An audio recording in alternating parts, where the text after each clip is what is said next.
Hey, staff. I'm happy to be here with you on a professional development day to talk about some important things that we'd like to share with you as administrators.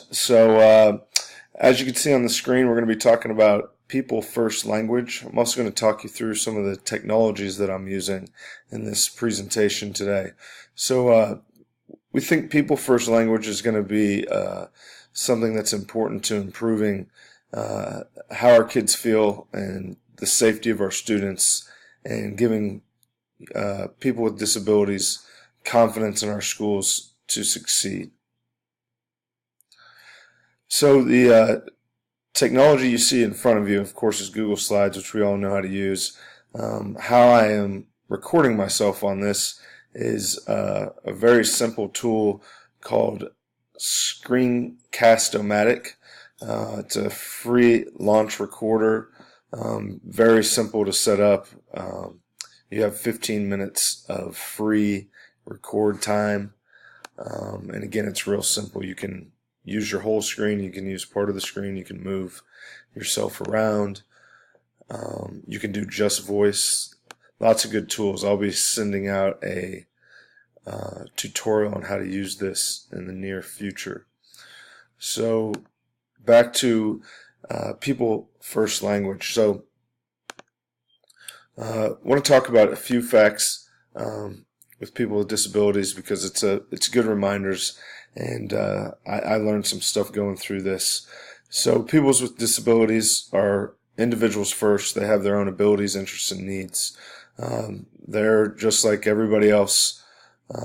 You got to remember that disabilities too are both physical and or intellectual.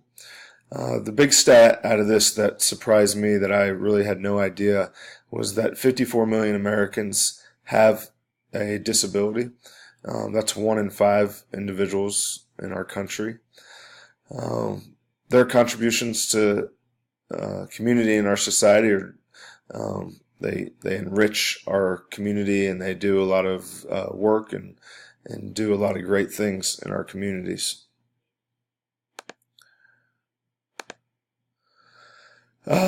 Another fun fact that I had no idea was people with disabilities constitute the nation's largest minority group. They're also the most inclusive and most diverse. Every type of person is represented. That's all genders, ages, religions, socioeconomic status, ethnic backgrounds. They are all represented in the disability community. And it's also the only minority group that you could join at any time. Car accidents, strokes, things like that can, put you in that disability community. I like to make it personal. I'm not going to go in depth into every one of these stories, but we all have people with disabilities that impacted us, and my man Blake here helped me understand, as a young 16-year-old ignorant kid, that I thought I could outsmart a person with an intellectual disability, but I soon found out that I couldn't. So he opened my eyes to many things. Blake was super positive, super happy. Blake did not have a bad day, and you couldn't have a bad day around Blake. And he was a hard worker, a lot of fun to be around, loved to wrestle, and he helped me as a young person understand that there was more to a person with a disability than just their disability. And I'm sure we all have stories like that, being teachers. So what is People First Language? This is an initiative that we need you guys as the staff to be role models and leaders in this type of language we're trying to instill in our students. We will be having a student assembly where we talk specifically about this People First language. And it's simple. It's in the name. It's putting the person before the disability.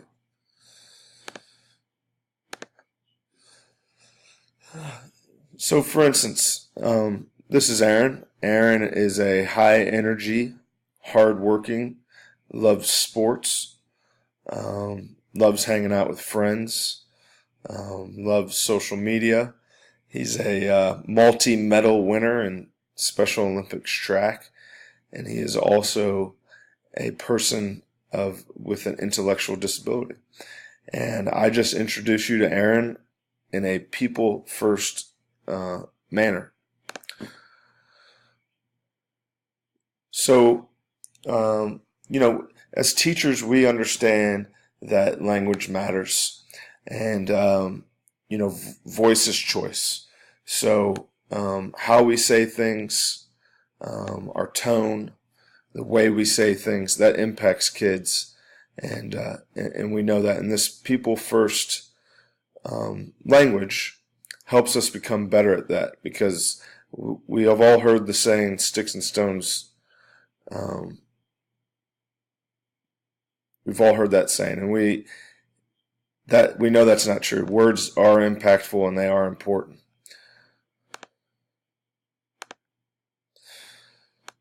Another story. This time, I'm going to introduce you to Desi. Desi is hardworking, very funny. She has this dry sense of humor. She made me laugh many times. She's also a Nashville award-winning music writer. Won a big national award for a song that she wrote with her cousin. And she is also a person with a physical disability. A car crash as a kid caused her to lose the use of her arms and legs, so she's a quadriplegic. She also has a air filter at all times on, and she had to have 2 adults around her at all times, one being a nurse and a paraprofessional. So she had many, she could never get away from adults. She would try to sneak off, and we'd have to go chase her down because she would want to go talk to a boy or something. So Desi, again, introducing her in people first language, there's a lot to Desi that has nothing to do with her disability.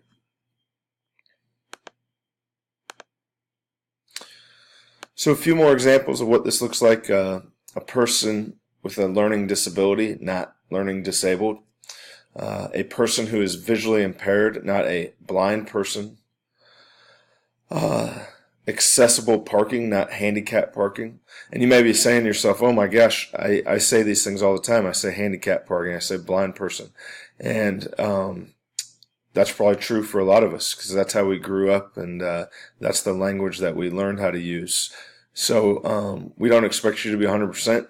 It takes being thoughtful about the words that you use, and hopefully we can get better at this. Another one that I thought was really good was it's not people without disabilities, or it is people without disabilities. It's not a normal person.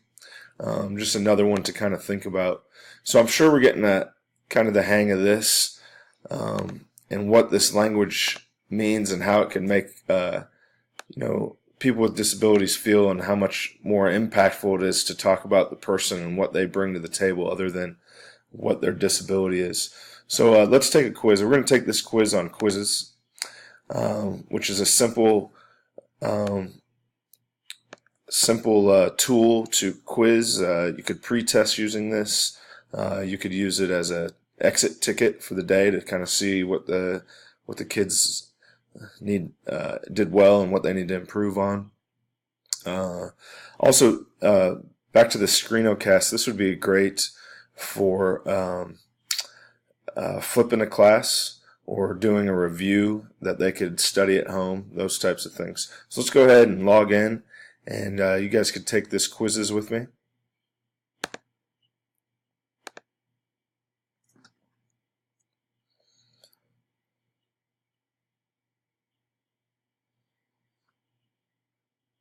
Which is a person first language? A person with a disability or disabled person.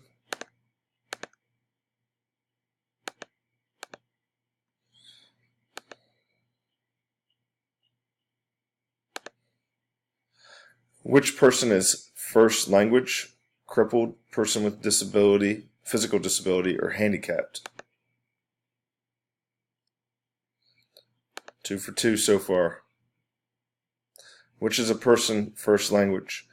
Person who uses a wheelchair, wheelchair bound, or confined to a wheelchair. 3 for 3.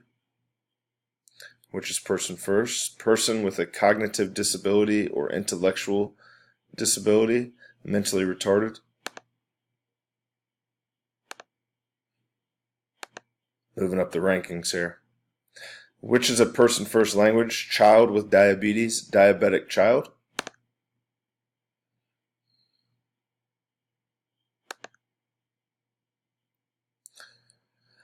Autistic child or child with autism.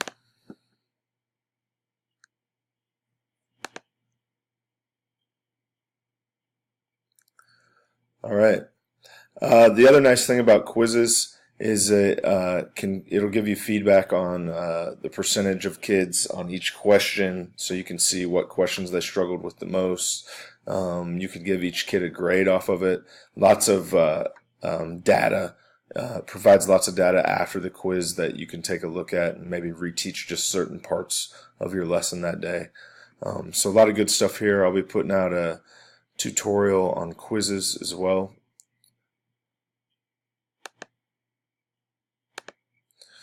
So we did great on the quizzes.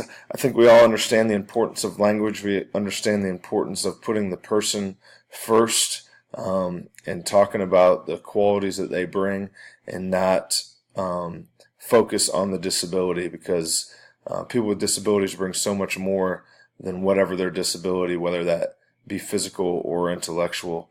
So looking for you guys to be role models with this language, be strong leaders for us. If we hear students not using person first language, then maybe we can help get them in the right direction. Because again, this won't be easy for everybody. You grew up hearing things a certain way. Maybe you didn't realize that putting the disability first wasn't the best way to do it. So it takes some time, it takes some thought. But I know you guys are going to do great. I know you guys already probably use this language, so you didn't even need this little tutorial. But hopefully it got you thinking. Hopefully we can really make this a focus in our school and have a positive impact on our students. So enjoy the rest of PD Day. Go Blazers.